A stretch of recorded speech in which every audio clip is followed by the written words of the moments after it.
Australia has one of the most expensive housing markets in the world. In Sydney, the median home price is above $1.3 million AUD. Young Australians now need more than 10 years of average salary just to afford a house deposit in some cities. So is this a dangerous bubble? Or is Australia structurally designed for high property prices? Today, we break it down with real economic data.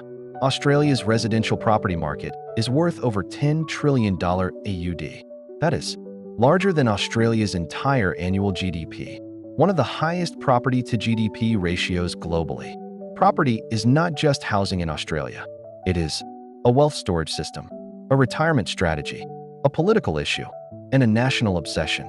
Nearly two-thirds of Australian households own property, and investment properties are extremely common. This creates strong political resistance to falling prices. Australia has one of the fastest population growth rates in developed countries. In 2023 to 2025, net overseas migration exceeded 500,000 people in a single year. Most migrants settle in Sydney, Melbourne, Brisbane. At the same time, international students are returning. Skilled workers are entering. Rental demand is rising sharply.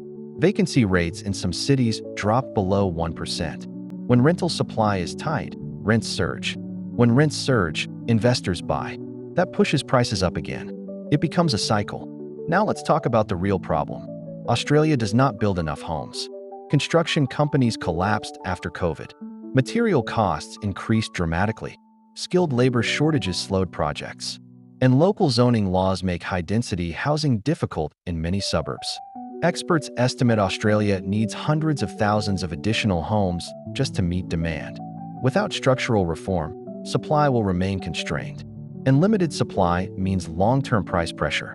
Between 2022 and 2023, the Reserve Bank of Australia increased interest rates rapidly. Normally, that should crash housing, but it didn't. Why?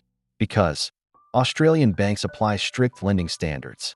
Many borrowers were stress-tested at higher rates. A large number of homeowners built savings during COVID. Fixed-rate borrowers delayed the full impact. So while borrowing capacity reduced, forced selling did not explode. That prevented a crash. Australia's housing crisis is not just a market story. It is an economic design story.